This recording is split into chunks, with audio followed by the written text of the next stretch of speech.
திருவன் சரணம்.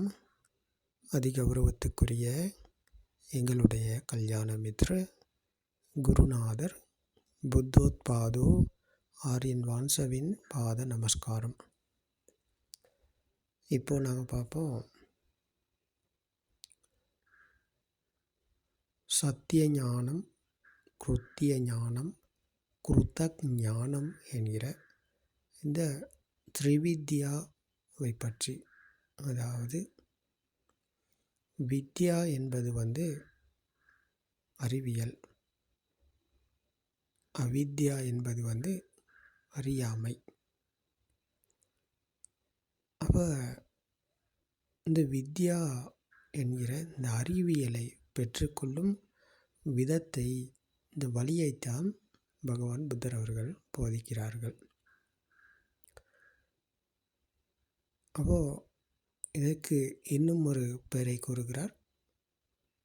புப்பே நிவாசானுசதி ஞானம், சுதூபபாத ஞானம், ஆசவக்யா ஞானம். அப்போது இதுதான் இந்த த்ரிவித்யா என்று பகவான் புத்தர் அவர்கள் போதிக்கிறார்கள். அப்போது இதை நாங்கள் எப்படி புரிஞ்சு கொள்வது,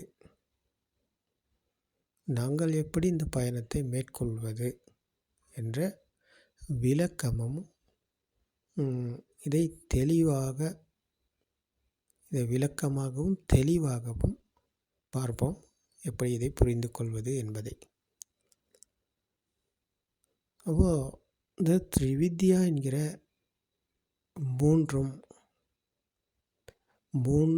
மூன்றையும், அதாவது சத்திய ஞானம், கிருத்திய ஞானம், கிருத்தக் ஞானம் என்கிற இந்த மூன்றும் தான் வழியை காட்டுகிறது. சத்திய ஞானம் அடைந்தவருக்கு தான் கிருத்திய ஞானம், கிருத்திய ஞானத்தின் வழியாக செல்ல முடியும். கிருத்தக் ஞானம் என்கிற இந்த ஞானம் இருப்பவருக்குத்தான்.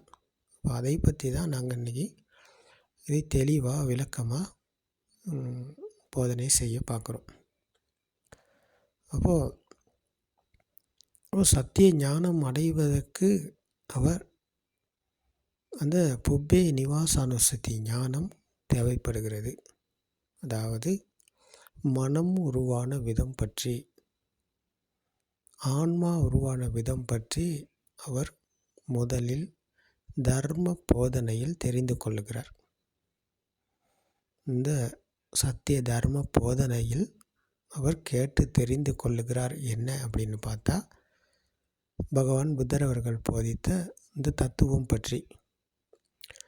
தத்துவத்தினூடாக அவர் என்ன தெரிஞ்சு கொள்கிறார்னு பார்த்தா, மனம் உருவான விதம், ஆன்மா உருவான விதம் பற்றி அவர் கேட்டு தெரிஞ்சு கொள்கிறார். தெரிஞ்சு கொண்ட விடயம்தான் இந்த மனம் உருவான விதம், ஆன்மா உருவான விதம். தெரிஞ்சு கொண்ட விடயத்தை அவர் விமர்சித்து பார்க்க வேண்டி இருக்கிறது. அந்த விமர்சித்து பார்ப்பதற்கு பெயர் தான் அந்த விதர்சனா. அந்த விதர்சனாவை அவர் செய்து பார்த்தால்தான், விமர்சித்து அலசி ஆராய்ந்து பார்த்தால்தான் அவருக்கு அதை புரிந்து கொள்ள முடிகிறது. அந்த சத்தியத்தை அவரால் தான் காண முடிகிறது. அந்த விதர்சனா ஞானத்துக்குத்தான் இது எல்லாமே அகப்படுது. விதர்சனா ஞானம் என்பது வருவதற்கு காரணமாக இருந்தது இந்த தர்ம போதனை. தர்ம போதனை கேட்பவருக்கு தான் இந்த விதர்சனா ஞானம் என்பது உருவாகுது. விதர்சனா ஞானத்தினூடாக அவர் விமர்சித்து அலசி ஆராய்ந்து பார்க்கும்போது அவருக்கு புரிந்து கொள்ள முடியுது என்னென்னா, வெளியில் எங்கேயும் எதுவும் கிடையாது. வெளியில் எதுவுமே, நாங்கள் நினைப்பது எதுவுமே எங்கேயுமே வெளியில் எங்கேயுமே இல்லை. வெளிப்புறத்தில் நாங்கள் நினைக்கும் எதுவுமே இல்லை என்ற சத்தியத்தை அவர் புரிஞ்சு கொள்கிறாரு. உதாரணமாக பார்ப்பதாக இருந்தால், இப்போ கண்களுக்கு தெரிவது நாங்கள் நினச்சி கொண்டிருக்கோம் வெளியில் இருக்குன்னு சொல்லி. வாழை மரம் வெளியில் இருக்குது, வாழை மரம் வெளியில் இருக்குது அப்படின்னு சொல்லி நாங்கள் நினச்சி கொண்டிருக்கோம். அப்போ இதைத்தான் சொல்கிறார் பகவான் புத்தர் அவர்கள். நீங்கள் நினைப்பது எங்கேயும் இல்லை, நீங்கள் நினைப்பது எங்கேயுமே கிடையாது அப்படின்னு சொல்லி சொல்கிறார். அப்போ அப்படி சொன்னாப்புல இதை இந்த தத்துவத்தினூடாக அதுதான் சொல்கிறார். அப்போ சொன்னதுக்கப்புறம் இதை நான் கேட்டுக்கொண்டு போகிறதுனால எங்களுக்கு இதை புரிஞ்சு கொள்வதுக்கு வாய்ப்புகள் குறைவு. அப்போ அதுக்கு தான் விமர்சனம் தேவை. அதை புரிஞ்சு கொள்வதுக்கு புரிஞ்சு கொள்வதுக்கு விமர்சனம் தேவைன்னா, அப்போ இந்த வாழை மரம் எப்படி உருவானது, வாழை மரம் எங்கே இருந்து வந்தது, வாழை மரம் எப்படி உருவானது என்ற விமர்சனம் தேவை. அப்போ அந்த விமர்சனத்தினாக சத்தியத்தை கேட்டவர், அப்போ வாழை மரம் என்பது ஒரு எண்ணம் என்றால் அது வெளியில் இல்லைன்னு சொன்னால் அது எப்படி உருவானது, எங்கேருந்து வந்துச்சு, எப்போ வந்துச்சு அப்படின்னு விமர்சித்து பார்க்கும்போது அந்த பிறந்த பிஞ்சு குழந்தையின் தன்மைக்கு அவர் சென்று பார்க்க வேண்டியிருக்கு. பிறந்த பிஞ்சு குழந்தைக்கு வாழை மரம் ஒன்று இருக்கலை, அந்த குழந்தைக்கு அப்படி ஒன்று இருக்கலை. அப்போ எப்படி இந்த வாழை மரம் அந்த குழந்தைக்கு உருவானுச்சு என்ற விமர்சனத்தை அவர் செய்து பார்த்தா, அப்போது அந்த விமர்சனத்தினூடாக புரிந்து கொள்வது அவர் என்னென்னா, கண்களுக்கு தெரிஞ்சது வர்ணம், கண்களுக்கு தெரிந்தது ஒரு உருவம், காதுக்கு கேட்டது சத்தம், காதுக்கு கேட்டது ஒரு பெயர். அப்போ அந்த பெயரும் உருவமும் இணைந்தது தான் வாழை மரம். பெயர் இல்லாமல் உருவம் இல்லை, உருவம் இல்லாமல் பெயர் இல்லை. அது இரண்டும் கலந்த ஒரு எண்ணம் தான் வாழை மரம். கண்களுக்கு தெரிஞ்ச உருவத்துக்கு காதுக்கு கொடுக்கப்பட்டது பெயர், இது வாழை மரம் என்று. அப்போ அந்த குழந்தை இதை பிடிச்சு கொண்டது, வாழை மரம் இருக்குது, வாழை மரம் இருக்குது அப்படின்ற உணர்வு ஒன்று அங்கே உருவானிச்சு குழந்தையின் மனதில். அப்போ அதுதான் மனம் உருவான விதம். அதுவரைக்கும் குழந்தைக்கு வாழை மரம் இருக்கலை. அப்போ அந்த குழந்தைக்கு பெயரும் உருவமும் இணையும் போது அந்த இணைப்பானது அது வெளியில் இருக்குது என்ற உணர்வு ஒன்று உருவானது.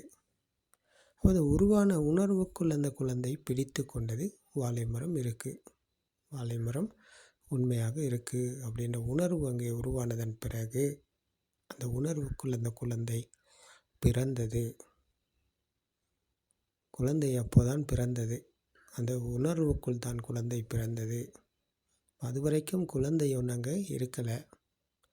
நாங்கள் தான் சொல்கிறோம், இது பிறந்த குழந்தை, பிஞ்சு குழந்தை, இது ஆண் குழந்தை, இது பெண் குழந்தை, அழகான குழந்தை, அசிங்கமான குழந்தை அப்படின்லாம் நாங்கள் தான் சொல்லி கொண்டிருக்கோம். ஆனால் குழந்தைக்கு அப்படி ஒன்று கிடையாது. குழந்தையே அங்கே இருக்கலை, அப்படி ஒரு குழந்தையே அங்கே இருக்கலை. அந்த பெயரும் உருவமும் இணைந்த போது அது வெளியில் இருக்கிறது என்ற உணர்வு ஒன்று உருவானது. அந்த உணர்வுக்குள் தான் குழந்தை பிறந்தது. அப்போ அந்த பிறப்பதற்கு என்ன காரணம் அப்படின்னு பார்த்தா, அதுக்கு ஒரு கதை இருக்குது. என்னென்னா, அந்த குழந்தையின்க்கு பிரபாஸ்வரம், குழந்தையின் மனம் பிரபாஸ்வரம், தூய்மையான நிலை, அங்கே ஏதும் இல்லை, ஒன்றும் இல்லை. அப்போது இந்த தூய்மையான மனதுக்குள்ளே ஏதும் இல்லை, ஒன்றும் இல்லைன்னு சொன்னால் அங்கே ஒட்டிக்கொள்ளும் தன்மை ஒன்று இருக்குது. அதாவது காந்தம் போல இழுத்து கொள்ளும், ஒட்டிக்கொள்ளும் ஒரு பவர் அங்கே இருக்குது. அதுக்கு பெயர் தான் சாசவ சுபாவம். அந்த சாசவ சுபாவம் அந்த குழந்தைக்கு இருக்குது. பிறந்த பிஞ்சு குழந்தை ஒன்று அங்கே இல்லை. ஆனால் இந்த உற்பத்தி நிலையத்தால் ஒரு ஈர்ப்பு அங்கே இருக்குது. கண்களுக்கு வர்ணம் தெரியும் போது அது ஈர்க்கப்படுகிறது, அது வெளியில் இருக்கிறது என்ற உணர்வை தூண்டுகிறது. அந்த தூண்டுதலுக்கு பெயர் தான் ஆஸ்ரவ. தூண்டுதலுக்கு பெயர் தான் சாசவ சுபாவம். சாசவ அந்த கம்மை போல இழுத்து கொள்ளும் தன்மை, காந்தத்தை போல இழுத்து கொள்ளும் தன்மை. அப்போ காந்தம் இருக்கும்போது இரும்பை பக்கத்தில் வச்சா அது ஒட்டி இழுத்து பிடிச்சிக்கொள்ளும். இதே போல் கண்களுக்கு வர்ணம் தெரியும் போது, உருவம் தெரியும் போது அது வெளியில் இருக்கிறது என்ற உணர்வை கொடுக்கும் ஒரு பவர் இங்கே இருக்குது. அப்போ அந்த சாசவ சுபாவம் என்பது இதுதான்.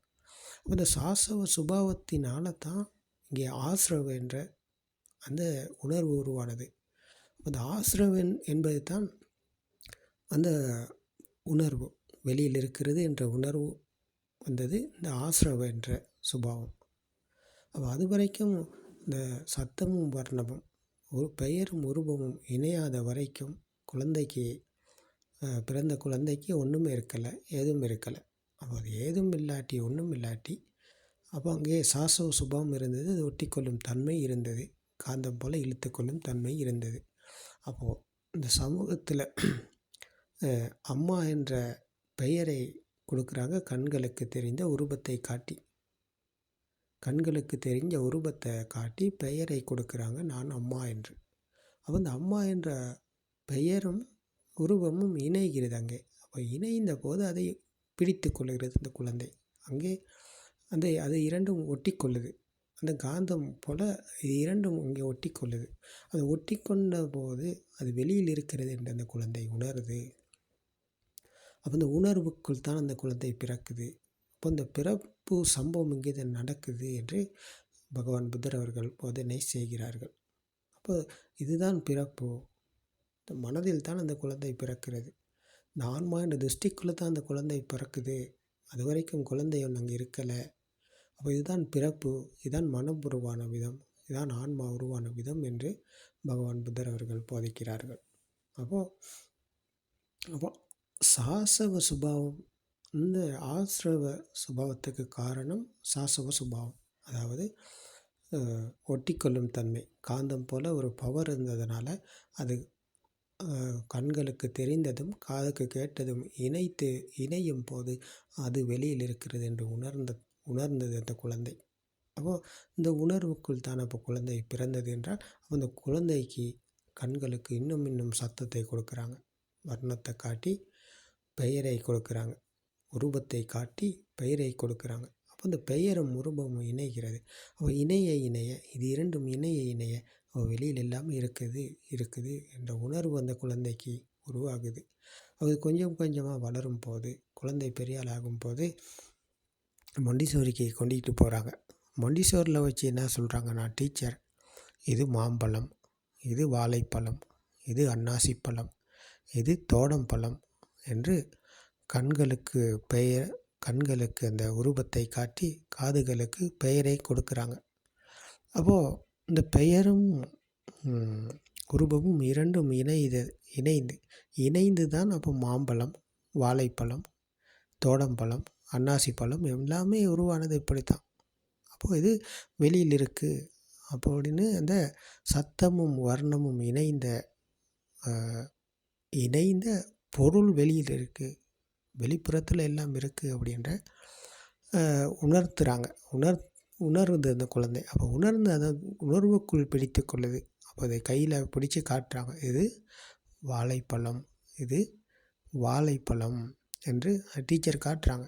இந்த கண்களுக்கு அந்த உருவத்தை காட்டி காதுகளுக்கு சத்தத்தை பெயரை கொடுக்குறாங்க. அப்போ கொடுக்கும்போது அந்த குழந்தை இதுதான் வாழைப்பழம், வாழைப்பழம் இருக்குது, அப்போ இது ஒரு இனிமையான சுவையான பழம், இதை நாங்கள் சாப்பிடலாம், அப்போ சாப்பாட்டுக்கு மிக உகந்த பழம் அப்படின்னு அதை பற்றி இன்னும் சொல்கிறாங்க டீச்சர். அப்போ இது எல்லாமே அந்த குழந்தை பிடித்துக்கொள்ள, வாழைப்பழம் இருக்குது, அதை நாங்கள் சாப்பிடலாம் அப்படின்றதெல்லாம் இதுக்குள்ளே தான் வருது. அப்போது இந்த பெயரும் உருவமும் இணைந்த போது அங்கே ஒரு பவர் உருவாகுது. அப்போ அந்த பவர் தான் ஆன்மா என்ற திருஷ்டி, அதுதான் சக்காய திருஷ்டி. அப்போ அந்த பவர் உருவாவதற்கு காரணமாக இருந்தது அந்த காந்த சக்தி. அந்த காந்த சக்தி இருந்ததுனால எல்லாத்தையும் இழுத்து பிடிச்சு கொண்டது. கண்களுக்கு தெரிந்தது வெளியில் இருக்குன்னு சொல்லி பிடிச்சு கொண்டது. காந்த சக்தி அங்கே சக்தியால் அதை பிடித்து கொண்டது. அப்போ காதுக்கு கேட்கும்போது அது வெளியில் இருக்கின்ற உணர்வு இங்கே உருவானது. அந்த காந்தம் போல பிடித்து கொண்டது. காந்தம் போல இறுக்கி பிடித்து கொண்டது. அதை சேர்த்து பிடித்து கொண்டது. அப்போ மூக்குக்கு உணரும் வாசனை வெளியில் இருக்குது அப்படின்னு அதை சேர்த்து பிடித்து கொண்டது, இழுத்து பிடித்து கொண்டது. அப்போ இதே போல் நாக்குக்கு உணரும் சுவையை அது வெளியில் இருக்குது, இது அழகான பழம், இது இனிமையான சுவையான பழம் அப்படின்ற அந்த சுவை வெளியில் இருக்குது அப்படின்னு சொல்லி அதை இறுக்கி பிடித்து கொண்டது, அதை இழுத்து பிடித்து கொண்டது. அப்போ இதே போல் குளிர், உஷ்ணம், இறுக்கமான, பாரமான, மென்மையான அந்த தன்மைகளை எல்லாம் வெளியில் இருக்குது அப்படின்ற அந்த அதை எல்லாம் இருக்குது என்ற பிடிப்பு, அந்த பிடிப்புக்குள் எல்லாத்தையும் அந்த காந்தம் போல் இருந்த அந்த பவர்னால் எல்லாத்தையும் இழுத்து இழுத்து பிடித்து கொண்டது. பிடித்து கொண்டதன் காரணமாக நாங்கள் அந்த பிடிப்புக்குள் எல்லாம் இருக்கிறது, அந்த பிடிப்புக்குள் எல்லாம் நிச்சயமாக இருக்குது, எல்லாம் உண்மையாகவே இருக்குது. அப்போ இதை சாப்பிடும் நான் இருக்கிறேன், அப்போ இதை காணும் நான் இருக்கிறேன், அப்போ இதை கேட்கும் நான் இருக்கிறேன், இதில் வாசனையை உணரும் நான் இருக்கிறேன், இதில் ஸ்பரிசத்தை உணரும் நான் இருக்கிறேன். அப்போ இது எல்லாமே இங்கே நான் உருவான விதம் இது தான். அப்போ மாம்பழம் இருந்தால் அந்த மாம்பழம் இருக்குது அப்படின்ற திருஷ்டியில் இருக்கும் நான் இருக்கேன். வாழைப்பழம் இருந்தால் வாழைப்பழம் இருக்குது அப்படின்ற திருஷ்டியில் நான் இருக்கேன். தோடம்பழம் இருந்தால் தோடம்பழம் உண்மையாக இருக்கிறது என்ற திருஷ்டிக்குள்ளே நான் இருக்கேன். அப்போ இந்த திருஷ்டியில் தான் அப்போ நான் இருக்கிறேன், திருஷ்டியில் தான் நான் பிறந்திருக்கேன், திருஷ்டியில் தான் நான் இப்போ வளர்ந்து கொண்டிருக்கேன், திருஷ்டியில் தான் நான் வாழ்ந்து கொண்டிருக்கேன். அப்போ திருஷ்டியிலிருந்து விட்டால் நான் அப்போ இங்கே இல்லை. இதைத்தான் இப்போ பகவான் புத்தர் அவர்கள் தெளிவாக இங்கே கூறிக்கொண்டு வருகிறார். அப்போ இந்த ஆசிரவ என்ற சுபாவம் இப்படித்தான் உருவானது. சாசவ சுபாவத்தினால் அந்த கம்மை போல் ஒட்டி கொள்ளும் தன்மை இருந்ததுனால, அந்த குழந்தைக்கு அப்படி ஒன்று இருந்ததுனால, அப்போ கண்களுக்கு தெரிந்தது வெளியில் இருக்குது என்ற பிடிப்பை ஏற்படுத்தி கொடுத்தது, காதுக்கு கேட்கும் சத்தம் வெளியில் இருக்குது என்ற பிடிப்பை ஏற்படுத்தி கொடுத்தது அந்த பவர்னால், அந்த காந்த சக்தியினால். அப்போ அந்த பவர்னால், காந்த சக்தினால் எல்லாத்தையும் இழுத்து இழுத்து பிடித்து கொண்டது. அப்போ எல்லாம் வெளியில் இருக்குது என்று நினைப்பில் அப்போது எல்லாம் வெளியில் இருக்குது. வாழைப்பழம், மாம்பழம், தோடம்பழம், அன்னாசிப்பழம் எல்லாம் வெளியில் இருக்குது. அப்போ எல்லாம் வெளியில் இருக்குது. அப்போ அதையெல்லாம் சாப்பிடும் நானும் இருக்கிறேன், எல்லாத்தையும் காணும் நானும் இருக்கிறேன், எல்லாத்தையும் கேட்கும் நானும் இருக்கிறேன், எல்லாத்தையும் உணரும் நான் இருக்கிறேன். அப்போ இங்கே அப்போ இதுதான் அந்தோ ஜட்டா பஹி ஜட்டா ஜட்டாஹி ஜட்டிதா பஜா என்று பகவான் புத்தர் அவர்கள் கூறினார்கள். அதாவது வெளியிலும் முடிச்சு உள்ளுக்குள்ளும் முடிச்சு, வெளியில் இருக்குதுன்னு சொல்லி நாங்கள் பிடிச்சு கொண்ட போது அந்த முடிச்சு ரெண்டு பக்கட்டும் விழுது. வெளியில் மாம்பழம் இருந்தால் அது ஒரு முடிச்சு, அப்போ அதை முடிச்ச போட்ட நானும் இங்கே இருக்கேன். நான் இருக்கும்போது நானும் ஒரு முடிச்சு தான். அப்போ மாம்பழம் இருந்தால் நானும் இருக்கேன். அப்போ ரெண்டு முடிச்சு விழுது இங்கே. அப்போ அந்த முடிச்சு விழுந்தால்தான், அது வெளியில் உள்ள முடிச்சு அவிழ்த்தா தான் இங்கே உள்ள முடிச்சு அவிழும். அதாவது மாம்பழம் என்பது ஒரு எண்ணம் என்ற சத்தியத்தை கண்டால்தான் அது ஒரு முடிச்சு, அந்த முடிச்சு அவிழும். அப்போ அந்த முடிச்சு அவிழ்ந்தால் தான் இப்போ நான் இங்கே இல்லாமல் போவேன். அப்போ நான் இந்த திருஷ்டியிலிருந்து நான் மீண்டு விட்டால் அப்போது அந்த இரண்டு பக்கமும் சம்பந்தமில்லாத இரண்டு பக்கமும் இங்கே சம்பந்தமில்லாத இரண்டு ஒன்றாக இணைஞ்சதுனால தான் அந்த பவர் உருவானிச்சு. அந்த பவர் தான் வெளியில் இருக்குது, அப்போ நானும் இருக்கேன் அப்படின்னு சொல்லி இன்றைக்கி நாங்கள் பிடிச்சு கொண்டிருக்கோம். அப்போ அந்த பவர் இல்லாமல் போவதற்கு நாங்கள் சத்தியத்தை காண வேண்டியிருக்கு. சத்தியத்தை கண்டால் பவர் இல்லாமல் போகுது. பவர் இல்லாட்டி அப்போது சாமானியமாக எளிமையான தன்மைக்கு நாங்கள் வரோம். அப்போ இந்த சத்தியத்தை கண்டால்தான் எல்லாமே அந்த அணுசோத்தையிலேருந்து படிசோத்தைக்கு வரோம். அதாவது உலகம் உண்மையை நம்பிக்கொண்டு போன நாங்கள், உலகம் என்பது எங்கேயும் இருப்பது கிடையாது, நாங்கள் எல்லாமே நினச்சி கொண்டிருக்கோம் என்ற சத்தியத்தை காணும்போது அப்போ அந்த உலகத்தின் போகிற போக்கில் எல்லாம் இப்போ நாங்கள் போகிறோம். அது எப்படி உருவானது என்ற விமர்சனத்தை தேடி தேடி போகும்போது அதை விமர்சித்து பார்க்கும்போது உலகத்திலிருந்து மீண்டும் மீண்டும் நாங்கள் போகிறோம்.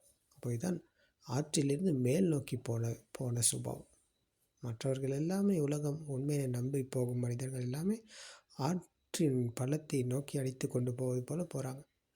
ஆனால் இந்த சத்தியத்தை காண்பவர் என்பவர் ஆற்றிலிருந்து மேல் நோக்கி போவதை போல ஒரு போகிறார். அப்போ இதுதான் பரிசோதனை. அப்போது இந்த வழி இங்கே தான் திறக்குது. அப்போ இந்த சாசவ சுபாவத்தினால் ஆசிரவ உருவானது.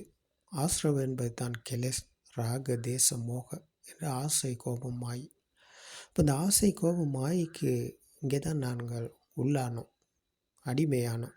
ஆசைக்கு அடிமையானோம், கோபத்துக்கும் மாயைக்கும் அடிமையானோம். நாங்கள் இங்கே தான் இருப்போம். ஏன் வெளியில் இருக்குது, உண்மையாக இருக்குது, நிச்சயமாக இருக்குதுன்னு பிடித்து கொண்ட போது அந்த பிடிப்புக்குள்ளே நான் உருவானேன்.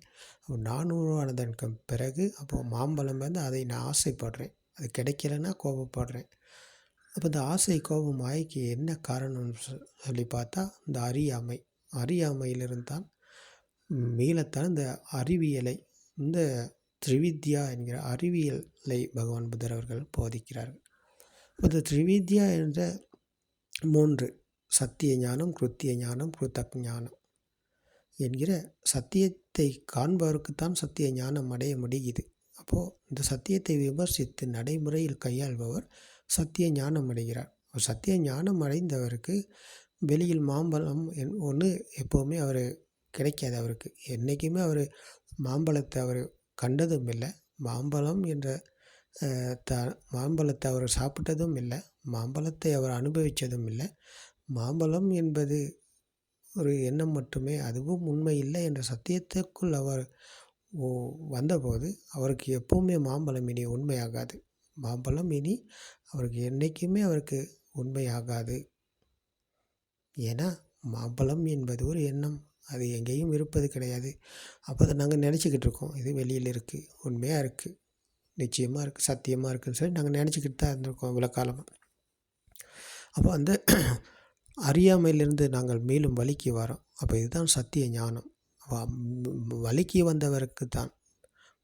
வந்தவரைத்தான் பகவான் புத்தர் அவர்கள் போதிக்கிறார்கள். சத்திய ஞானம் அடைந்தவர் தான். அப்போ புத்தே நிவாசானுசத்தி ஞானம் என்பது இந்த மனம் உருவான விதம் பற்றி விமர்சிப்பதற்கு பெயர். அந்த விமர்சனத்தினூடாக விதர்சனா வளர்கிறது. விதர்சனா ஞானத்துக்கு தான் இது எல்லாமே அகப்படுது. இது எங்கேயும் இல்லை, எல்லாமே எண்ணங்கள், எல்லாமே எண்ணங்கள். அப்போ எண்ணங்கள் எங்கேயும் இல்லை. வெளியில் எங்கேயாவது எண்ணங்கள் இருக்கா? இல்லை, எல்லாம் மனதில் தான் இருக்குது. அப்போ மனதில் இருக்கும் எண்ணத்தில் தான் நாங்கள் வாழ்ந்து கொண்டிருக்கோம். அதுதான் சித்தேன நியத்தி லோக்கோ என்று கூறினார்கள். மனதில் இருக்கும் உலகத்தில் தான் நாங்கள் வாழ்ந்து கொண்டு இருக்கிறோமே தவிர வெளியில் எங்கேயும் இருக்கும் உலகத்தில் அல்ல நாங்கள் வாழ்கிறோம். அப்போ இந்த சத்தியத்தை கையாள்பவர் நடைமுறைக்கு வருகிறார். சத்தியத்தை நடைமுறையில் கையாள்பவர், சத்தியத்தை கண்டவர், சத்தியத்தை கண்டு கையாளும் நிலைக்கு வருபவர் தான் சத்திய ஞானம் அடைபவர். சத்திய ஞானம் அடைந்தவருக்குத்தான் அதை விமர்சித்து நடைமுறையில் கையாள முடிகிறது. கையாண்டு பார்க்கும் போது அவர் அந்த புபே நிவாசானுசக்தி ஞானத்திலிருந்து சுத்துப்பபாத்த ஞானத்துக்கு வருகிறார். அதாவது சத்திய ஞானம் அடைந்தவருக்குத்தான் கிருத்திய ஞானம், அதாவது மனதில் மேலும் வழி. அப்போது இதுதான் சுத்துப்பபாத்த ஞானம். மனம் உருவான விதம் பற்றி கேட்டு அறிந்து புரிந்து கொண்டவர் சத்திய ஞானம் அடைகிறார். அப்போ சத்திய ஞானம் அடைந்தவருக்குத்தான் கிருத்திய ஞானம், அதாவது மனம் உருவான விதம் பற்றி புரிந்து உணர்ந்தவருக்குத்தான், அது வெளியில் இல்லை, எல்லாம் மனதில் தான் இருக்குது அப்படின்னு புரிஞ்சு கொண்டவருக்குத்தான் மனதில் மேலும் வழி இருக்குது. அப்போ அதுக்கு பேர் தான் சுத்துப்பபாத ஞானம். அப்போ சுத்துப்பபாத ஞானத்தின் வழியாக அப்போ மனதில் எதுவும் இல்லை. அவர் சத்தியத்தை நடைமுறையில் கையாண்டு பார்க்கும்போது அப்போ இந்த நேரத்திலும் நாங்கள் ஒரு எண்ணத்தில் தான் வாழ்ந்து கொண்டிருக்கோம். இப்போ மாமரம், வாழை மரம், தென்னை மரம், பலா மரம், அப்போ இதெல்லாம் வெளியில் இருக்கா? இல்லை, அப்போ மனசில் தான் இருக்குது. அப்போ எல்லாமே எண்ணங்கள் என்ற விமர்சனத்தை செய்து பார்க்கும்போது எல்லாமே எண்ணங்கள் என்றால் நாங்கள் எந்த ஒரு எண்ணமும் நிரந்தரமாக எப்போவுமே இருப்பது கிடையாது. அப்போ எதை பார்த்தாலும் அதை நாங்கள் பார்ப்பது எல்லாமே எண்ணங்கள். எதை கேட்டாலும் கேட்பது எல்லாமே எண்ணங்கள். எதை உணர்ந்தாலும் அதுவும் எண்ணம்தான். அப்போ நாங்கள் எந்நேரமும் எண்ணங்களில் தான் வாழ்ந்து கொண்டிருக்கோம். அப்போ எந்நேரமும் எண்ணங்களில் தான் வாழ்ந்து கொண்டு இருக்கிறோம் என்றால், அப்போது எல்லா நேரத்திலும் ஒரு எண்ணம் தான் வருது போகுது. அப்போ நாங்கள் இருப்பது இந்த நொடியிலன்னு சொன்னால், அப்போ இந்த நொடியில் எந்த எண்ணம் இருக்குது? கண்களை திறந்து பார்த்தா வெளியில் மாமரம் தெரியுது அப்படின்னு சொல்லுவோமே. மாமரம் என்பது ஒரு எண்ணம் சொன்னால், அப்போ அந்த எண்ணத்தில் தான் நான் இருக்கேன். அப்போ அந்த எண்ணம் தான் நான். அப்போ மாமரம் இருக்குது, வெளியில் இல்லை என்ற சத்தியத்தை அவர் உணர்ந்துட்டார். மாமரம் என்பது வெளியில் இல்லை, ஆனால் மனசில் இருக்குது. இது மனதில் இருக்குது. மனசில் இருந்தால் அது ஒரு எண்ணம் தான். அப்போ அது நிரந்தரமான எண்ணம் இல்லை. அப்போ அதுவும் உருவாகி அழிந்து போகுது. அப்போ மாமரம் என்ற எண்ணம் வந்துட்டு மறுபுறம் பார்க்கும்போது, மறுபுறம் நாங்கள் கண்ணை திறந்து பார்க்கும்போது தென்னை மரம் தெரியுது. அப்போ தென்னை மரம் தெரியும் போது அதையும் திரும்பி நாங்கள் இன்னொரு புறம் பார்க்கும்போது வாழை மரம் தெரியுது. அப்போ இதில் எது நிரந்தரமாக இருக்கிற எண்ணம் அப்படின்னு பார்த்தா, எதுவுமே நிரந்தரமாக நிற்கிற எண்ணம் எங்கேயுமே கிடையாது. அப்போ எந்த பக்கம் பார்த்தாலும் எல்லாமே எண்ணங்கள் என்றால், அப்போ பார்க்கும்போது எண்ணங்கள் வருது போகுது, கேட்கும்போது எண்ணங்கள் வருது போகுது. மூக்கு, நாக்கு, உடல் என்ற இந்த 5 சென்சர்களும் எந்நேரமும் தொழில் பட்டு கொண்டே இருக்குது. இது எந்நேரமும் வேலை செஞ்சு கொண்டே இருக்குது. அப்போது இதன் வழியாக எண்ணங்களில் தான் ஓடிக்கொண்டிருக்கோம். அப்போ எண்ணங்கள் ஓடிக்கொண்டு இருக்கும் போது, அப்போ எந்த ஒரு எண்ணமும் நிரந்தரமாக மனசில் நிற்கிறது இல்லை. அப்போ எண்ணங்கள் எந்த நேரம் ஓடிக்கொண்டே இருக்குது. அப்போ அது திரைப்படத்தில் நாங்கள் பார்க்கும்போது திரை ஓடிக்கொண்டிருப்பதை போல் ப்ரொஜெக்டரில் படம் ஓடிக்கொண்டிருக்கு. அப்போ இதே போல் இந்த மனசில் திரைப்படம் போல் அந்த மனதில் இந்த கதை ஓடிக்கொண்டே இருக்குது. பார்க்கும் எண்ணமாக இருக்கலாம், கேட்கும் எண்ணமாக இருக்கலாம், மூக்குக்கு வரும் வாசனை எண்ணமாக இருக்கலாம், நாக்குக்கு வரும் சுவை என்ற எண்ணமாக இருக்கலாம், உடலுக்கு வரும் குளிர், உஷ்ணம், இறுக்கமான, பாரமான இந்த 5 சென்சர்களால் உருவான எண்ணம் ஏதாவது ஒரு வழியில் எண்ணங்கள் எந்நேரமும் வந்து கொண்டே இருக்குது. அப்படியும் இல்லாட்டி மனதாலும் எண்ணங்கள் உருவாக்கி கொடுத்து கொண்டே இருக்குது. அப்போ இந்த 6 உற்பத்தி நிலையமும் எந்நேரமும் எண்ணத்தை சேமித்து கொண்டே இருக்கிறது. அப்போ இதுதான் இந்த உற்பத்தி நிலையங்களின் சுபாவம். உற்பத்தி நிலையத்தின் சுபாவம் என்னென்னா, அப்போ எந்நேரமும் இந்த எண்ணங்களை உற்பத்தி செய்து கொண்டே இருக்குது. அப்போ எண்ணங்களை நாங்கள் பின்னுக்கு ஓடிக்கொண்டே இருந்தால், அப்போ நாங்கள் இருப்பது அந்த மனதின் மாயைக்குள்ளே. மனதின் மாயையில் மீளும் வழியைத்தான் பகவான் புத்தர் அவர்கள் போதிக்கிறார்கள் என்றால், அப்போ இந்த நொடியில் நாங்கள் எந்த எண்ணத்தை பார்க்கிறோம், எந்த எண்ணத்தில் நாங்கள் இருக்கிறோம் அப்படின்னு விமர்சித்து பார்க்கும்போது, அப்போ இதுக்கு ஒரு உதாரணத்தை சொல்வதாக இருந்தால், அப்போ மாமரம் இருக்குது. மாமரத்தில் 5000 இலைகள் இருக்குது. அப்போ அந்த 5000 இலைகளையும் எடுத்து நாங்கள் பரிசீலனை செய்து பார்க்க வேண்டிய அவசியம் இல்லை. ஒரு இலையை எடுத்து நன்றாக பரிசீலனை செய்து பார்த்தா, மாமரத்தில் 5000 இலைகள் இருந்தாலும் அதில் ஒரு இலையை எடுத்து நன்றாக பரிசீலனை செய்து பார்த்தால், அப்போ அதில் உள்ள விஷயங்கள் எல்லாத்தையும் எங்களுக்கு புரிஞ்சு கொள்ள முடியும். அப்போ புரிஞ்சு கொண்டதன் பிறகு அப்போ அந்த 5000 இலைகளையும் பார்த்ததற்கு சமமாகும். அப்போ அந்த ஒரு இலையை எடுத்து பார்த்தது 5000 இலைகளை பார்த்ததுக்கு சமமாகும் என்றால், அப்போ நாங்கள் இந்த நொடியில் வந்த எண்ணம் என்ன? மாமரமா? மாமரம் என்பது ஒரு எண்ணம். அப்போ அது வெளியிலும் இல்லை, மனசிலும் அது இல்லை. அது ஒரு எண்ணம் என்றால் அது வேகத்தின் காரணமாக சுழன்று கொண்டே இருக்குது. இந்த சுழற்சிக்கு முடிவில்லை. மனம் என்பது அந்த ப்ரொஜெக்டர் போல் சுழன்று கொண்டே இருக்குது, ஓடிக்கொண்டே இருக்குது. அப்போ இதுக்கு நிற்காமல் ஓடிக்கொண்டே இருக்குது. அப்போ ஆனால் அது எங்கேயாவது இருக்குதா? வெளியிலும் இல்லைன்னா மனசில் இருக்குதா? இல்லை. அது நிரந்தரமாக இருக்கும் ஒரு எண்ணம் இல்லை. அப்போது எந்நேரமும் இது ஸ்பார்க்காகி கொண்டே இருக்குது. கண்களுக்கு தெரிவது, காதுக்கு கேட்பது, மூக்கு, நாக்கு, உடல் என்ற இந்த 5 சென்சர்களும் 5 உற்பத்தி நிலையங்களும் எந்நேரம் தொழில்பட்டு கொண்டே இருக்குது. அப்போ இதன் வழியாக மனமும் எந்நேரமும் தொழில்பட்டு கொண்டே இருக்குது. அப்போ எண்ணங்கள் ஓடிக்கொண்டே இருக்குது. ஆனால் எண்ணத்தில் உண்மை இல்லை, எண்ணங்களில் உண்மை இல்லை, சத்தியம் இல்லை. எண்ணங்கள் என்பது மனதின் மாயை. அப்போ இந்த 5000 இலைகளை பார்த்தது போல் நாங்கள் ஒரு எண்ணத்தை எடுத்து பார்த்தா அதிலும் நிரந்தரமானது என்று ஒன்று கிடையாது. அது நிச்சயமாக இருக்குது அப்படின்னு சொல்லி ஒன்று கிடையாது. அப்போ இதை பார்த்தா அப்போ அவருக்கு புரியும், எல்லா எண்ணங்களும் இப்படித்தான். எல்லா எண்ணங்களும் நாங்கள் எங்கிட்ட திரும்பி பார்த்தாலும் பார்ப்பது இல்லாமல் எண்ணங்கள், எந்த சத்தத்தை கேட்டாலும் கேட்பது இல்லாமல் எண்ணங்கள், எந்த வாசனையை உணர்ந்தாலும் எந்த துர்நாற்றத்தை உணர்ந்தாலும் அவை அனைத்தும் எண்ணங்கள், எந்த சுவையை நாங்கள் உணர்ந்தாலும் அது எல்லாமே எண்ணங்கள், எந்த ஸ்பரிசத்தை நாங்கள் அனுபவித்தாலும் அவை அனைத்தும் எண்ணங்கள். அப்போ இதே மாதிரி தான் மனதுக்கு வரும் எண்ணங்களும் எந்நேரமும் தொழில்பட்டு கொண்டிருக்குன்னு சொன்னால் அப்போ எல்லாமே எண்ணங்கள். அப்போ எண்ணங்கள் என்பது நிரந்தரமாக நிச்சயமாக உண்மையாக எங்கேயுமே இருப்பது கிடையாது. அப்போ அது ஓடிக்கொண்டே இருக்குது. அப்போ இதை நிறுத்த முடியாது. இந்த கண்களுக்கு தெரிவதை நிறுத்த முடியாது. கண் என்பது வர்ணத்தை சேமிக்குது.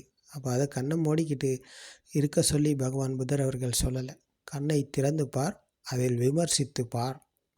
கண்களுக்கு தெரிவது வெளியில் இருக்கா அப்படின்னு விமர்சித்து பார் அப்படின்னு சொல்லியிருக்காரு. அப்போ அதை செய்கிறவருக்கு கண்ணை மூடிக்கொண்டு இருக்கணுன்ற அவசியம் இல்லை. கண்ணை மூடிக்கிட்டு இருக்க சொல்லி பகவான் புத்தர் அவர்கள் சொல்லலை. ஆனால் இன்றைக்கி சொல்கிறாங்க, கண்ணை மூடிக்கங்க, உட்காருங்க, எல்லாமே சரி அப்படின்னு சொல்லி சொல்கிறாங்க. இது உண்மையா? இல்லை, இது புத்தர் அவர்கள் சொன்னது அல்ல. இது பகவான் புத்தர் அவர்கள் போதனை செய்த தர்மம் அல்ல. பகவான் புத்தர் அவர்கள் போதனை செய்தான், கண்ணை திறந்து பார், பார்த்து அது வெளியில் இருக்கா அப்படின்னு விமர்சித்து பார்ன்னு சொன்னார். விமர்சித்து பார்த்தா கண்களுக்கு தெரிவது வெளியில் இல்லை. நீங்கள் நினச்சிக்கிட்டு இருக்கீங்க அது வெளியில் இருக்குன்னு. நினச்சிக்கிட்டு இருப்பது உண்மை அல்ல. அதுதான் மனதின் மாயை, கற்பனை. அப்போது அதிலிருந்து உங்களுக்கு மீள முடியும் அப்போ தான். அப்போ மீண்டதன் பிறகு நீங்கள் மறுபடியும் கண்ணை மூடிக்கிட்டு இருக்கணுன்ற அவசியம் இல்லை. கண்ணை திறந்து பார்ப்பது போல், காதுக்கு சத்தம் கேட்பது போல் எல்லாமே சென்சர்கள் வேலை செய்யுது, இயங்குது. எதையுமே நீங்கள் நிப்பாட்ட வேண்டிய அவசியம் இல்லை. எதையுமே நீங்கள் நிறுத்தணும் அப்படின்ற ஒன்று இங்கே யாருமே சொல்லலை. புத்தர் அவர்கள் சொல்லார், நீங்கள் எதையுமே நிறுத்துங்கன்ட்டு. அப்போ எல்லாமே தொழில்பட்டு கொண்டு இருக்குது. அதுக்குள்ளே விமர்சனம் தான் உங்களுக்கு தேவை. இது எங்கேயாவது இருக்குதா? வெளியில் இருக்கா இல்லாட்டி மனசில் இருக்கா? அப்போ இந்த 5 சென்சர்களும் தொழில்பட்டு கொண்டு இருக்குன்னு சொன்னால் அப்போ 6வதான சென்சர் மனம் என்ற சென்சர் எந்நேரமும் இந்த எண்ணங்களை சேமிக்குது, எண்ணங்களை உற்பத்தி செய்து கொண்டே இருக்குது. அப்போது இதற்குள் எண்ணங்கள் நிரந்தரமான எண்ணம் ஒன்று இருக்குதா? இல்லை. மாமரம் என்ற எண்ணம் பிறந்து இறந்து தென்னை மரம் என்ற எண்ணம் பிறந்து இறக்கிறது. தென்னை மரம் என்ற எண்ணம் பிறந்து இறந்து வாழை மரம் என்ற எண்ணம் பிறந்து இறக்கிறது. வாழை மரம் என்ற எண்ணம் பிறந்து இறந்து தோடம் பழம் என்ற எண்ணம் பிறந்து இறக்கிறது. தோடம் பழம் என்ற எண்ணம் பிறந்து இறந்து மாம்பழம் என்ற எண்ணம் பிறந்து இறக்கிறது. அப்போது ஒரு எண்ணத்தில் தான் நாங்கள் பிறக்கிறோம் இறக்கிறோம். இதைத்தான் பகவான் புத்தர் அவர்கள் போதிக்கிறார்கள். எண்ணத்தில் நாங்கள் பிறக்கிறோம் இறக்கிறோம். மாமரம் இருந்தால் அது வெளியில் இல்லைன்னு சொன்னால் அப்போ நாங்கள் சக்காய துஷ்டி என்கிற ஆத்ம துஷ்டியிலிருந்து மீண்டுட்டோம். ஆனால் ஆத்ம சமிக்கை இருக்கிறது. ஆத்ம துஷ்டியிலிருந்து மீண்டாலும் ஆத்ம சமிக்கை எங்களுக்கு இருக்குது. அப்போது இந்த சமிக்கையிலிருந்து மீளணுமா இருந்தால் நாங்கள் இந்த விமர்சனம் எங்களுக்குள் நடக்கணும். அதாவது இந்த மனதிலும் ஏதும் இல்லை, மனதுக்குள்ளும் ஒன்றும் இல்லை, எல்லாமே எண்ணங்கள் என்ற சத்தியத்தை விமர்சித்து நடைமுறையில் கையாண்டு பார்க்கும்போது அப்போது வாழை மரம் என்ற எண்ணத்தில் தான் நான் பிறக்கிறேன் இறக்கிறேன். வாழை மரம் என்ற எண்ணத்தில் நான் வாழ்ந்து கொண்டிருக்கேன். வெளியில் இல்லை, இப்போ நான் வாழ்கிறேன், எண்ணத்தில் வாழ்ந்து கொண்டிருக்கேன். அது நிரந்தரமாக இருக்குது, நிச்சயமாக இருக்குதுன்னு சொல்லி மனதுக்குள் வந்த எண்ணத்துக்கு ஒரு வேல்யூ கொடுத்து மதிப்பு கொடுத்து அந்த மதிப்புக்குள் நான் வாழ்ந்து கொண்டிருக்கேன். அப்போ எண்ணத்துக்கு மதிப்பும் வேல்யூவும் இருந்தால் அப்போ எண்ணத்தில் நான் பிறக்கிறேன் இறக்கிறேன். அப்போ எண்ணத்தில் தான் நான் பிறந்து இறந்து கொண்டு இந்த பயணத்தை மேற்கொண்டு போய்கொண்டே இருக்கேன். அப்போ இதைத்தான் சம்சாரம் என்று பகவான் புத்தர் அவர்கள் கூறினார்கள். அப்போ சம்சாரம் என்பது இறந்ததன் பிறகு நடக்கும் ஒரு கதையை சொல்லலை. இதை சொன்னார் என்னென்னா, நீங்கள் மனசில் தான் பிறக்கிறீங்க இறக்கீங்க, மனசில் தான் பிறந்து இறந்து வாழ்ந்து கொண்டிருக்கீங்க. மனதில் தான் சித்தேன நியத்திலோக்கோ சித்தேன பரிகசதி. மனதால் உருவாக்கப்பட்ட உலகம். மனதை வென்றால் உலகத்தை வெல்வீங்க. மனதை வெல்லாமல் உங்களுக்கு உலகத்தை வெல்ல முடியாது. வெளி உலகத்தை மீண்டாலும், வெளி உலகத்திலிருந்து விடுதலை அடைந்தாலும், அவருக்கு மனதில் இருக்கும் உலகம் உண்மையாக இருக்கிறது என்று நினைத்து கொண்டிருந்தால், அது மனதின் மாய்க்கு அடிமையாகித்தான் அவர் இருப்பார். அப்போ அதிலிருந்தும் அவர் மீளணுமா இருந்தால், இந்த விமர்சனம், அந்த சத்தியத்தை அவர் நடைமுறையில் கையாளணும். அப்போ எல்லாமே எண்ணங்கள் என்றால், பிறக்கிறோம் இறக்கிறோம் என்பது நாங்கள் மனதில் எண்ணங்களில் தான் பிறக்கிறோம் இறக்கிறோம். வாழை மரம் என்ற எண்ணத்தில் பிறந்து இறக்கிறோம்.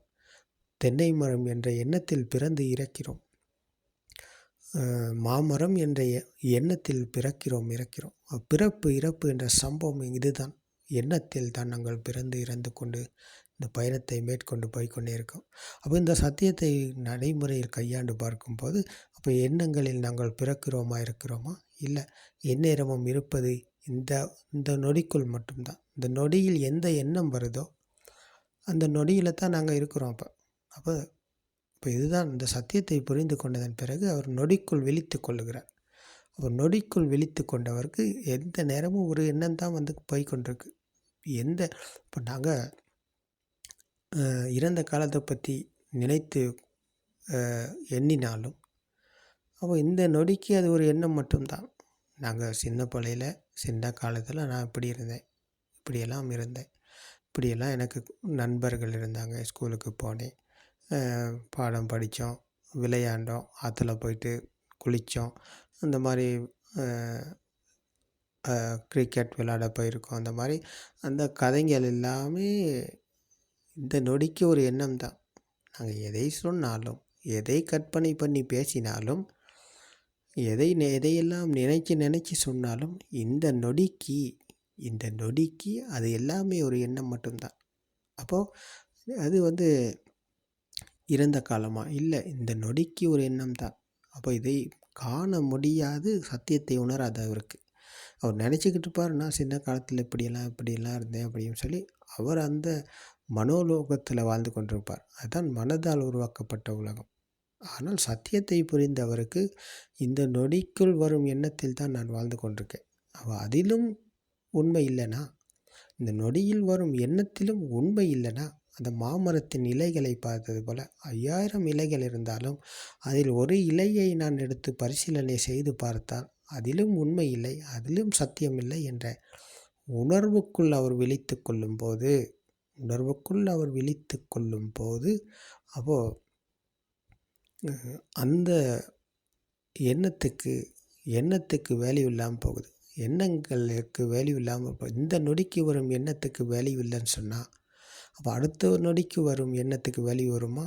இல்லை, வராது. அதுக்கு அடுத்து வரும் எண்ணத்துக்கு வேல்யூ வருமா? வராது. அதுக்கு அடுத்து வரும் எண்ணத்துக்கு வேல்யூ வருமா? வராது.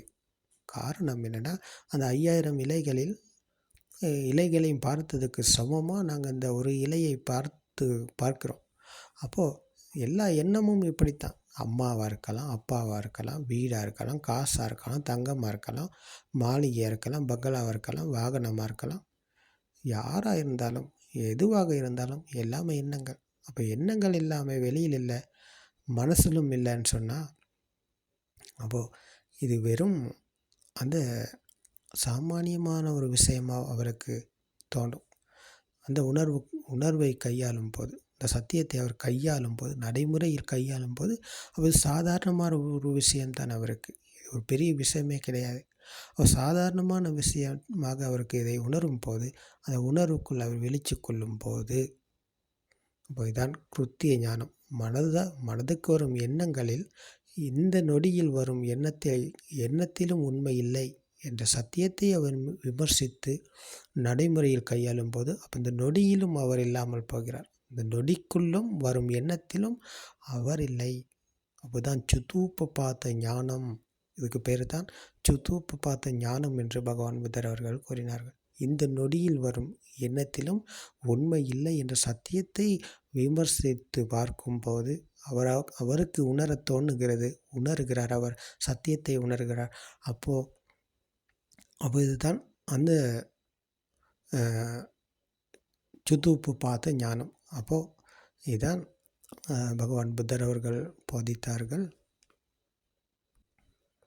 அதீதங் நாத்த கம்மேய நப்படி கங்தி அநாகதங் பச்சுப்பண்ணஞ்ச ஏதம்மா தத்ர தத்ர விபர்சதி. அப்போ அதீதங் நாத்த கம்மேய, அதாவது எதிர்காலம் இல்லை இறந்த காலத்தை பற்றி நாங்கள் எவ்வளவுதான் எண்ணினாலும் இந்த நொடிக்கு ஒரு எண்ணம் மட்டுமே அது. அதித்தன்னாத்த கம்மையே நப்படி கங்தி அநாகத்தம்.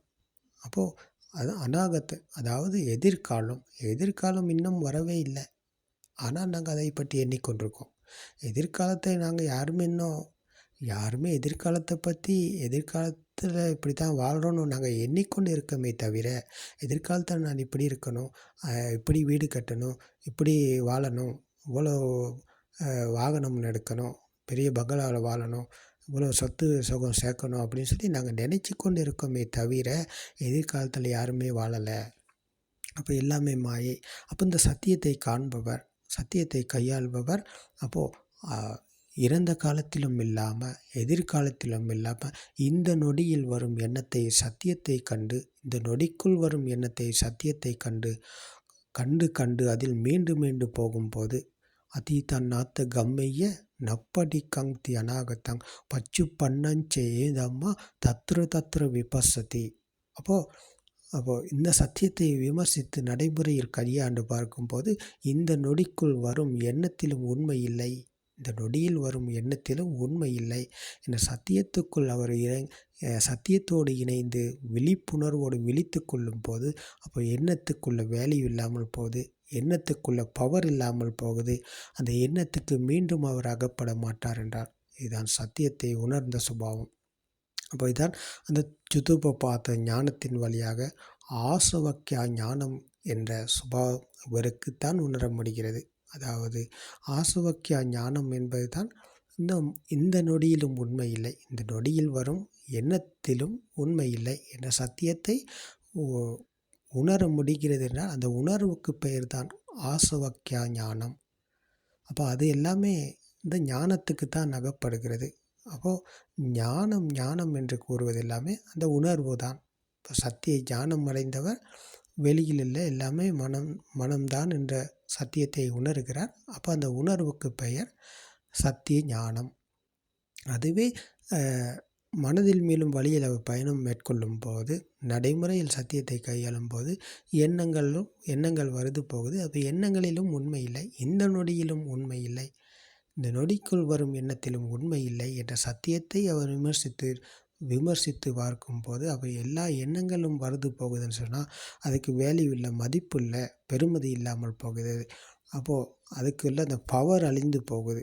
அப்போது இது அழிந்து போவதை காண்பது தான் அந்த சுத்துபபாத ஞானம். அப்போ அதை காண்பதனால் வரும் அந்த ராக தேச மோகனது ஆசை கோபம் இங்கே தணியப்படுது, அது கரையப்படுகிறது. அந்த கரைதலுக்கு பெயர் தான், அந்த கரைதலும் அந்த ஞானத்துக்கு தான் அகப்படுது. அந்த கரைதல் ஞானத்துக்கு அகப்படுது என்றால் அந்த ஞானத்துக்கு பெயர் தான் இந்த ஆசவக்கியா ஞானம் என்று பகவான் புத்தர் அவர்கள் கூறினார்கள். அப்போ இந்த திரிவித்யா என்கிற இந்த 3 விதத்தையும் இங்கே பகவான் புத்தர் அவர்கள் தெளிவாக கூறியிருக்கிறார். மிகவும் மிகவும் தெளிவாக, மிகவும் நேர்த்தியாக கூறியிருக்கிறார். அப்போது சத்திய ஞானம் அடைந்தவருக்கு தான் கிருத்திய ஞானம் அடைபவருக்கு தான் கிருத்தக் ஞானம் என்ற இந்த திரிவித்யா என்பதை பகவான் புத்தர் அவர்கள் இப்படியும் கூறியிருக்கிறார்கள். அப்போது புப்பே நிவாசானுசத்தி ஞானம், சுத்துபபாத ஞானம், ஆசவக்கியா ஞானம். அப்போது இப்போ இது எல்லாமே ஒரே கதை தான், ஒரே கதையை வேறு விதமாக சொல்லியிருக்கிறார். அப்போ எல்லாமே ஒரே விஷயந்தான் நடக்குதுங்க. அப்போது இந்த வழியில் போகும்போது அவர் இந்த வழிக்கு வந்து இந்த நடைமுறையில் கையாளும் போது அப்போ இந்த நொடியில் வரும் எண்ணத்திலும் உண்மை இல்லை, தத்ர விபசதி, இந்த நொடிக்குள் வரும் எண்ணத்திலும் விமர்சித்து பார்க்கும்போது அது இந்த எண்ணத்துக்கும் அவர் அகப்பட மாட்டார். இந்த நொடியில் வரும் எண்ணத்திலும் அவர் சத்தியத்தை கண்டு சத்தியத்தோடு இணைந்ததன் பிறகு அப்போ அது சாமானியமாக எண்ணங்கள் வரும் போகும். சாதாரண முறையில் அந்த ப்ரொஜெக்டரில் திரைப்படம் ஓடிக்கொண்டிருப்பது போல் இந்த மனதுக்கு எண்ணங்கள் ஓடிக்கொண்டே இருக்கும். ஆனால் எதற்குமே அவர் இறங்கிக் கொள்ள மாட்டார், எதற்குமே அவர் கலங்க மாட்டார், எதற்குமே அவர் தடுமாற்றம் அடைய மாட்டார். எந்த எண்ணமாக இருந்தாலும் திடீர்னு ஒரு கோல் வருது,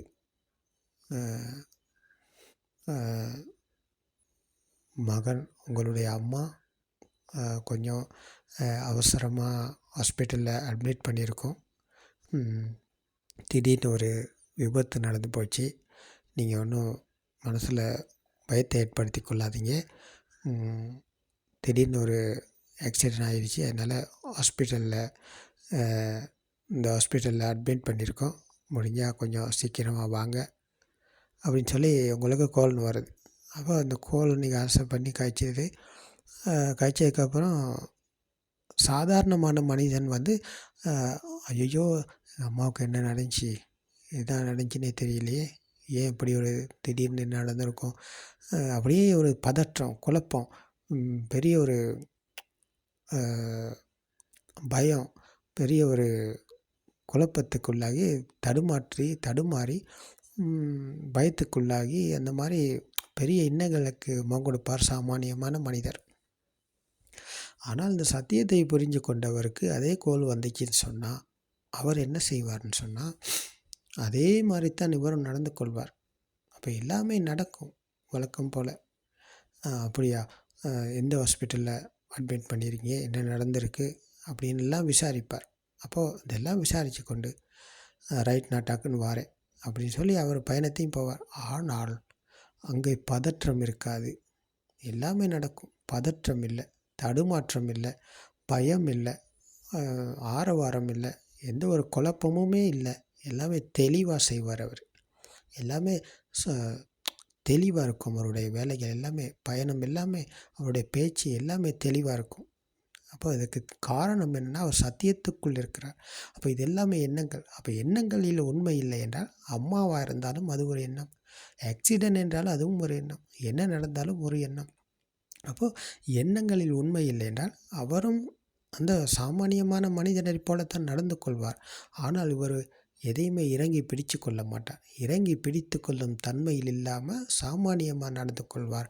அவர் தடுமாற்றம் இல்லாமல் எதையுமே அந்த பிரித்து கொள்ளாமல் அவர் சாமானியமான முறையில் நடந்து கொள்வார். ஆனால் அது பார்ப்பதற்கு அவர் மற்றவரை போலத்தான் இருப்பார், தெரிவார். ஆனால் அவருடைய மனம் எங்கேயும் அலைப்பாயாமல் மனதின் பின் ஓடாமல் மனதுக்கு அடிமையாக அவர் சத்தியத்தோடு இணைந்திருக்கும் சுத்தவத்தாறு ஸ்ராவக்கறிவர். அவர் மனம் அலைப்பாயலன்னு சொன்னால் அங்கே தடுமாற்றம் இல்லை, அங்கே அந்த அதிர்வுக்கு உள்ளாகிற அந்த மனம் அதிர்வற்ற சுபாவத்துக்குள் அவர் இருக்கிறார். அப்போது அவர் இருக்கிறார் என்றால் அதுவும் உண்மையில்லை, அவர் இருக்கும் நிலை அல்லது அவர் என்ற துஷ்டியில் இருந்து அவர் மீட்டு விட்டார். அவரும் இல்லாத சென்சர்கள் இயங்குது. அப்போ அவருக்கு ஒரு கடமை இருக்குதுன்னு சொன்னால், அப்போ அம்மா என்பவர் ஹாஸ்பிட்டலில் அட்மிட் பண்ணியிருக்காங்கன்னு சொன்னால் ஆக்சிடென்ட் ஆகி, அப்போ அவருக்கு செய்ய வேண்டிய கடமை ஒன்று இவர் கையில் இவருக்கு இருக்குது. அப்போ அந்த கடமையை அவர் செய்வாரே தவிர, கடமைக்கு அவர் இறங்கி அவர் செயல்படுவாரே தவிர, அவர் இல்லாமல் இங்கே காரியங்கள் நடக்குது. அப்போ அம்மாவுக்கு தேவையான விஷயங்கள் எல்லாம் செய்வார். ஹாஸ்பிட்டலுக்கு போவார், அம்மாவுக்கு என்ன செய்யணும், டாக்டர் அனுப்பணுமா, கதைக்கணுமா, என்ன பிரச்சனையாக இருக்குது, இதுக்கு என்ன செய்யலாம் அப்படின்றது எல்லாமே வழக்கம் போல் மற்றவரை போல தான் நடப்பார். ஆனால் எதையுமே அவர் இறங்கி பிடிப்புக்குள் இல்லாமல் சாமானிய முறையில் எல்லாமே செய்வார். எதுக்குமே அவர் கலங்க மாட்டார், எதுக்குமே அவர் தடுமாற மாட்டார். தடுமாற்றம் இல்லாமல் கலங்காமல் சாமானியமான முறையில் அவருடைய செயல்கள் எல்லாமே நடக்கும். அப்போ இது எல்லாமே சென்சர்கள் வழியாக நடந்து கொண்டு இருக்குது. இந்த சிஸ்டம் ஓடுது. ஒரு சிஸ்டத்துக்கு சொந்தக்காரர் இல்லாமல் எல்லாமே நடக்குது. இதில் எந்த ஒரு மாற்றமும் இல்லை. சாமானியமான மனிதனை போல நடந்து கொள்கிறார். எதற்குமே இறங்கி கொள்ளாமல் அப்போது இதுதான் அதிர்வற்ற சுபாவம். அதிர்வுக்குள்ளாகல் அவர். அதிர்வற்ற சுபாவம் தான் அந்த பிறந்த பிஞ்சு குழந்தையின் மனம். அப்போது அது பிரபாஸ்பரம். அப்போது பிரபாஸ்பரமான மனசில் அதிர்வு இல்லை. குழந்தைக்கு எந்த ஒரு அதிர்வுமே இல்லை. குழந்தைக்கு கக்கா வந்துச்சுன்னா கக்கா போட்டுரும். நான் டொய்லெட்டுக்கு போகணும், எனக்கு கக்காவை போட்டால் அசிங்கம், நாற்றம் அடிக்கும் அப்படின்ற கதை குழந்தைக்கு இல்லை. அதே போல் இவரும் இந்த நிலைக்கு வந்துட்டார், அந்த குழந்தையை போல். அங்கே அதிர்வு இல்லை. ஆனால் இவர் சத்தியத்தை புரிந்து உணர்ந்ததன் பிறகு சாமானிய முறையில் நடந்து கொள்வார். அந்த குழந்தையை போல் கக்கா போட மாட்டார் எல்லா இடத்துலையும். அவர் டொய்லெட்டுக்கு போயிட்டு தான் கக்கா போடுவார். அப்போது இதை புரிஞ்சு கொண்ட தன்மை இதான் சங்கித்தே நிப்பிதாய். புரிந்து கொண்டது, சத்தியத்தை புரிந்து கொண்டதன் பிறகு வழக்கம் போல தான் எல்லாமே நடக்கும், அதில் மாற்றம் இல்லை. ஆனால் இவர் சத்தியத்துக்குள் இருக்கிறார். சத்தியத்தையோடு இணைந்து விட்டது போது, சத்தியத்தோடு இணைந்து அதற்குள் அவர் சத்தியத்தோடு விழித்து கொண்ட போது வழக்கம் போல் எல்லாமே நடந்தாலும் அங்கே அதிர்வு இல்லாமல் எல்லாமே நடக்குது. அதிர்வுக்குள்ளாகலப்போ அதிர்வுக்குள்ளான நான் இருந்தேன். அதிர்வு இல்லை என்றால் நான் இல்லை. அதிர்வு இருக்கும்போது நான் இருந்தேன். அதிர்வு ஒன்று அங்கே இல்லை என்றால் நான் இல்லை. அப்போ இது எல்லா நேரத்திலும் எல்லா நொடியிலும் இந்த சத்தியத்தை அவர் கையாள்கிறார். சத்தியத்தை கையாள்கிறார் எல்லா நொடியிலும், எல்லா நிலைகளிலும். இருக்கிற நிலையிலா, படுக்கிற நிலையிலா, நடக்கிற நிலையிலா, நிற்கிற நிலையிலா, எல்லா நிலைகளும் 4 நிலைகளுக்கும் அப்பாற்பட்ட சமாதி நிலை இந்த விதர்சனா சமாதி நிலை.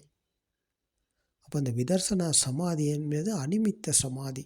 நிமித்தத்துக்குள் இறங்கி பிடித்து கொண்டிருக்கும் சமாதி அல்ல இது. இது அனிமித்த சமாதி என்றால் இதான் லோகோத்தர சமாதி. உலகத்தை வென்ற சமாதி இது. லோகோத்தர சமாதி இது அனிமித்த சமாதி. அதீதன்னாத் கம்மிய நப்படி கங்தி அநாகதம் பச்சு பன்னஞ்சேதம்மா தத்ரு விபசதி. இந்த நொடியிலும் உண்மை இல்லை, இந்த நொடியிலும் வரும் எண்ணத்திலும் உண்மை இல்லை என்ற சத்தியத்தை அவர் கையாண்டதன் பிறகு அவருக்கு மீண்டும் எந்த ஒரு எண்ணமும் உண்மையாகாது. எந்த ஒரு எண்ணத்துக்கும் அவர் அகப்பட மாட்டார். எந்த ஒரு எண்ணத்தாலும் அவரை மீண்டும் பள்ளத்தில் போட முடியாது. அப்போ அவர்தான் மனதை வென்றவர், உலகத்தை வென்றவர், மனதை வென்றவர். அப்போது மீண்டும் அவருக்கு எண்ணங்களின் பின் அவர் போக மாட்டார். அப்போது இந்த திரிவித்யா என்கிற இந்த 3 முறையான பயணத்தை தான் பகவான் புத்தர் அவர்கள் போதனை செய்கிறார்கள். அப்போ அந்த வழியாக பயணித்தால் எங்களுக்கும் இந்த வழி கிட்டும். இந்த உலகத்துக்கு இன்றைக்கு இதுதான் தேவை. அப்போ இந்த தேவைக்காக இந்த சத்திய தர்மத்தை கேட்டு அறிந்து கொள்பவர் இந்த நடைமுறையில் இதை கையாளும் போது அவருக்கும் இதை புரிந்து உணர முடிகிறது. அவர் உணர்வுக்குள் விழித்து கொள்ளும்போது இந்த நொடிக்குள் அவர் விழித்து கொள்கிறார்.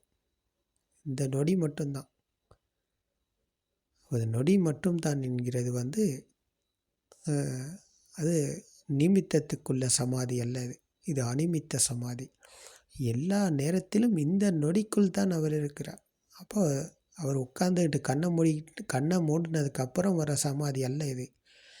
எல்லா நேரத்திலும் கண்ணை திறந்து இருந்தாலும் சரி, கண்ணை மூடிக்கொண்டிருந்தாலும் சரி, இரவாக இருக்கலாம், பகலாக இருக்கலாம், காலையாக இருக்கலாம், மாலையாக இருக்கலாம், சிறியதாக இருக்கலாம், பெரியதாக இருக்கலாம், ரவுண்டாக இருக்கலாம், பெட்டியாக இருக்கலாம், சதுரமாக இருக்கலாம், எதுவாக இருந்தாலும் எல்லாமே எண்ணங்கள். எல்லாமே இந்த நொடிக்குள் வரும் எண்ணங்கள் மட்டுமே. அப்போது எதுலேயுமே வித்தியாசம் இல்லை. இது அனிமித்த சமாதி. நிமித்தத்துக்குள் இறங்கி பிடித்து கொண்டிருக்கும் சமாதி அல்ல, அனிமித்த சமாதி என்பது. இதான் லோகோத்தர சமாதி. அனிமித்த சுஞ்ஞத அப்ரணீத்த சேத்தோ விமுக்தி என்பது தான் அனிமித்த சமாதி என்ற நிலை அடைந்ததன் பிறகு சேத்தோ விமுக்தி, சித்தோ விமுக்தி. விமுக்தி என்றால் என்ன? விடுதலை. விடுதலை அடைந்த சுபாவம், மனதிலிருந்து விடுதலை அடைந்த சுபாவம், மனதை வென்ற சுபாவம், மனதிலிருந்து மீண்ட சுபாவம், லிபரேஷன் ஆஃப் மைண்ட். இதுதான் மனதை வென்ற சுபாவம், மனதிலிருந்து விடுதலை அடைந்த சுபாவம். அப்போ இவர் இந்த ஆகாயத்தில் பறக்கும் பறவையைப் போல சுதந்திரமாக பறப்பார்.